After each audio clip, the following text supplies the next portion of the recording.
parce que c'est la relève. Voilà. Diop est parti rejoindre les ancêtres et c'est lui notre boss, notre maître. C'est lui, justement, ouais, le maître d'escrime, quoi. C'est lui. Voilà. OK? Et lui, il a pris le temps de former. On le voit là avec ses élèves. Ça, ce sont ses élèves. OK? Le professeur Obenga à droite. OK? Au milieu, c'est le fils de Cheikh Anta Diop. Eh oui. Il est trop fort, Cheikh Anta Diop. Il est trop fort. Il a eu le temps. Alors, non, mais c'est vraiment, franchement, je suis désolé.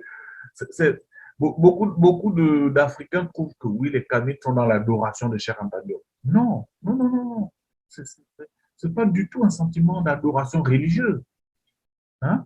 C'est un sentiment c'est pas un, c'est un constat d'étonnement, en fait. C'est un constat de surprise. C'est comme si tu voyais un individu capable de soulever la tour Eiffel tout seul, comme ça, de la déplacer. Mais tu vas être étonné. Tu vas dire, waouh! Mais comment? C'est pas de l'admiration, en fait. C'est un sentiment d'étonnement et d'admiration. Oui, bon, d'admiration dans le sens où, pas l'admiration religieuse. Mais, tu admires la force du mec. Comment il a fait pour soulever la tour Eiffel? Waouh, tout seul. Non, mais il est trop fort. Et bien, c'est ça, en fait, qu'on ressent devant tout ce que Cheikh Anta Diop a accompli. C'est un sentiment c'est pas religieux, ok? On peut le contredire, d'ailleurs, c'est ce qu'il appelait. Hein. Il a dit, si je commets des erreurs, contredisez-moi. Donc, ça, c'est pas religieux, ça. Aucun prophète ne va inciter, aucun homme d'église ou de je sais pas quoi ne va inciter ses fidèles à le critiquer. D'accord? Job, il a dit, il a même employé le mot, il a dit, traînez-moi dans la boue. Hein? Si vous voyez que je fais des erreurs, traînez-moi dans la boue. Bon, vous voyez que c'est pas un sentiment religieux qu'on a envers Cheikh Anta Diop. C'est une admiration face à tout ce que ce mec a réussi à faire. Là, c'est parce que je suis parti très, très vite. Mais le nombre de conférences, de colloques qu'il a fait, tu te dis, mais comment il a pu faire ça? Comment? Et pas des petits conférences, toujours sur des sujets, mais vraiment révolutionnaires. C'est extraordinaire. À travers le monde. Waouh! Hein? Et il a eu le temps en plus de créer un laboratoire. Oh! Il a eu le temps de s'impliquer en politique, de révolutionner la politique sénégalaise. J'incite tout le monde à s'intéresser d'ailleurs au Rassemblement national démocratique. Hein. C'est la version politique, justement, du combat de Cheikh Anta Diop. Surtout les Sénégalais, là. Vous avez tort de négliger ce parti. Bon, bref, okay. C'est pas le sujet. Mais il a fait trop. Il a même il a eu le temps de fonder sa famille, d'éduquer ses enfants pour faire que ses enfants soient comme le grand frère Cheikh Mbacké Diop, hein, qui est en train de former, que c'est lui entre guillemets, euh, on va dire l'enseignant principal de l'Institut Kepera. C'est lui, Cheikh Mbacké Diop, qui forme d'autres kémites, en fait. Donc, Obenga a formé des élèves. Donc là, nous avons le sèche Koubir et Miret, hein, en costard noir, et euh, le cher Mbacké Diop. Eh bien, les élèves d'Obenga, ce n'est pas les seuls, hein, Aboubakr Moussalam, Babacar Sall, y en a plein, il y en a plein. Eh bien, ces élèves-là qu'Obenga a formés ont formé d'autres élèves, ok? Notamment, par exemple, Gomez a formé les Omutumbe et Tilé. Donc, ils ont formé d'autres élèves qui, eux, nous ont formés. Voilà. Donc, c'est toujours cette transmission de l'enseignement de professeur à élève qui devient professeur. D'ailleurs, Amédou Neter, euh, l'enseignant, l'enseignement, ouais, l'enseignant, en fait. Enseignant, ça s'appelle, on désignait, bon, il y avait d'autres termes, il y avait plusieurs termes, sèche, etc. Mais il y avait aussi SEBA. SEBA, OK? Bon, c'est un homonyme, non, c'est un synonyme, pardon. C'est un synonyme, il y a aussi SEBA qui veut dire étoile, OK? Mais il y a SEBA qui veut dire professeur. Mais enfin, en fait, c'est un terme polysémique parce que ce terme veut dire professeur, mais veut dire élève aussi. SEBA. SEBA veut dire professeur et veut dire élève aussi. C'est très fort. Ça veut dire que même quand on est professeur, on est toujours l'élève de quelqu'un. On a toujours des choses à apprendre, en fait. C'est très fort. Eh bien, c'est cette tradition-là que notre dynamique, cher Anta Diop, au Benga, qui forme des gens, qui vont former d'autres gens, qui vont former, etc., etc., etc. C'est comme ça que la tradition de, de, de la sébaïte, le savoir en médunitaire, sébaïte, voilà. Cette tradition-là va se perpétuer, en fait. Donc, voilà, en tout cas, merci, doyen Obenga, vraiment merci.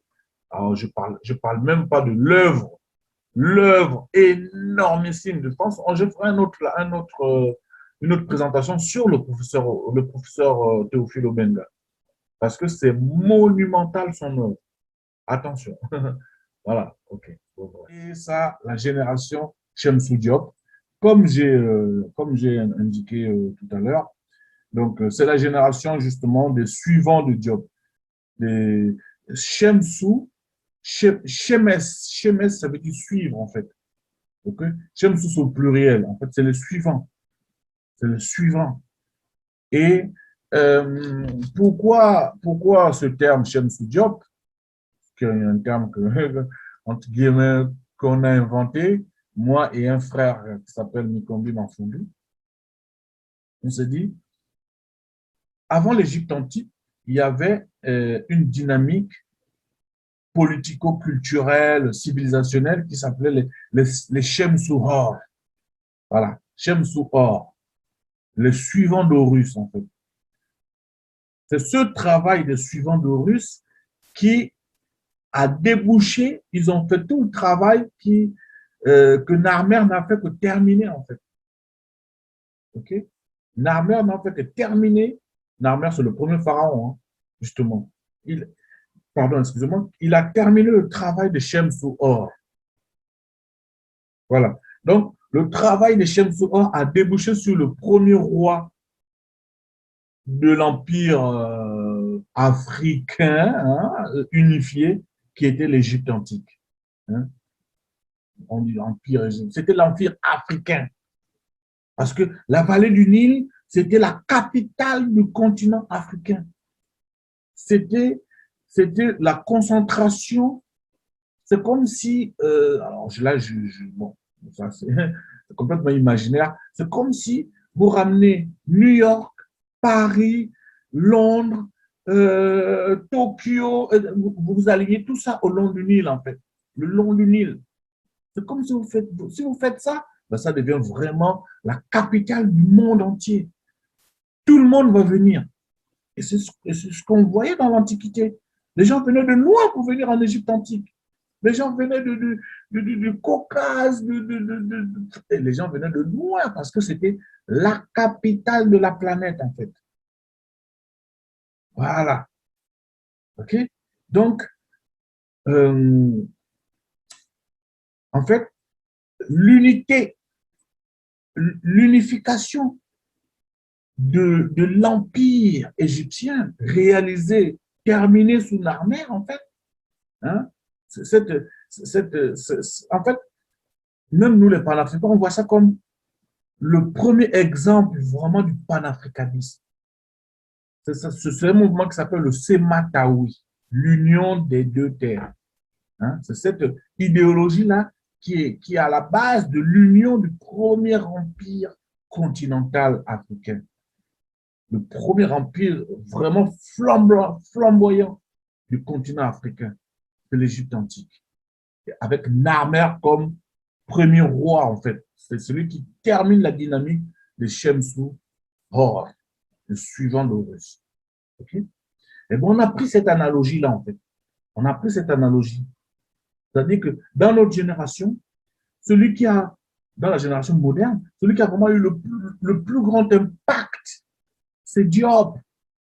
Donc, la renaissance africaine doit être, comment dire ça, préparée.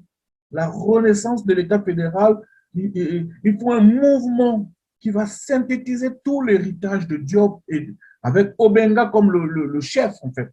Obenga, c'est le chef de Shemsou Diop. Voilà. Eh bien, c'est toute cette dynamique de Shemsou Diop qui, comme les Shemsou Or, va préparer à l'émergence du futur Narmer, c'est-à-dire le futur africain. Hein, dans la prophétie de Néferti, d'ailleurs, on parle de Aménie. Aménie. Hein. Donc, c'est-à-dire, c'est ce personnage-là, ceux ou sept, garçon ou fille, hein, d'accord? C'est ce personnage-là qui sera à la base de la dynamique d'unité, de fédéralisme et de la renaissance africaine, en fait, et de l'État fédéral d'Afrique, l'État fédéral continental. Voilà. Donc, c'est cette réflexion-là qui nous a fait accoucher du terme Shemsou Diop. Voilà. Donc, la génération de Shemsou Diop, c'est vraiment ceux qui continuent, ceux qui vont continuer le travail, justement, initié par Diop, poursuivi par Obenga et tous ses élèves, et nous, les élèves de ces élèves, et les générations qui vont nous suivre. Voilà. Et cette dynamique-là va accoucher, va aboutir à la formation, justement, de l'État fédéral continental, qui, lui, va réellement dominer le monde.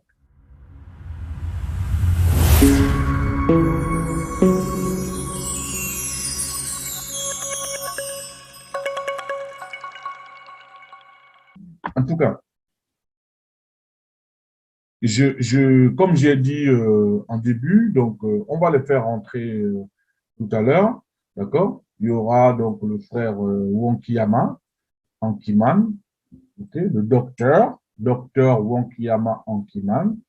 Je reviendrai là-dessus justement quand je vais le faire rentrer.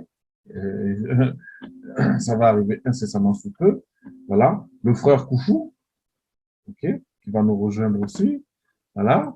Le frère Djeuti Biong, qui va aussi nous rejoindre. Alors, il a quelques petits problèmes techniques, mais normalement, il devrait confirmer pendant le live, là, si c'est bon ou pas. Mais en tout cas, il sera avec nous, j'espère. Voilà. Et puis, mon professeur, comme je vous ai annoncé au début, René le Parfait Étilé, qui sera avec nous. Donc, voilà. OK. Donc, sans plus tarder, nous allons tout de suite faire entrer le premier invité. Voilà.